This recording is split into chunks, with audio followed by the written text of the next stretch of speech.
La fille a quitté sa maison clandestinement. Non loin, une moto s'approcha de face. Le garde du corps chargé de la suivre ne pouvait que faire semblant de sortir une arme, essayant de les effrayer pour qu'ils s'en aillent. Mais le motard non seulement ne prit pas la fuite, sortit même son téléphone et prit plusieurs photos avant de repartir sans se retourner. Lors de cette brève confrontation de seulement quelques secondes, Josh remarqua avec acuité un tatouage mystérieux sur le poignet de l'homme. Ce genre d'observation n'était pas à la portée d'une personne ordinaire. Après tout, Josh avait été soldat dans les forces spéciales d'élite. Après sa retraite, il était devenu garde du corps dans ce luxueux palais.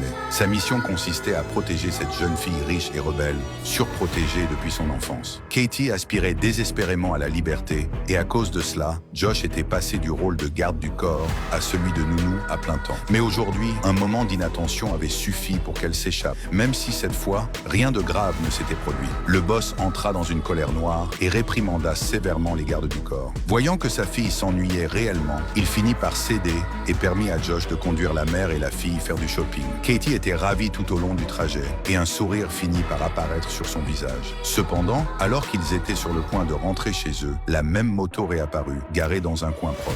Josh se mit immédiatement en alerte, ordonna à la mère et à la fille d'attacher leur ceinture, puis appuya sur l'accélérateur et partit à toute vitesse. La femme assise à l'arrière pâlit, apparemment parce qu'elle avait reconnu l'identité de l'homme. Après avoir finalement semé leurs poursuivants et regagné la maison, Josh demanda aussitôt à Katie ce qui se passait réellement.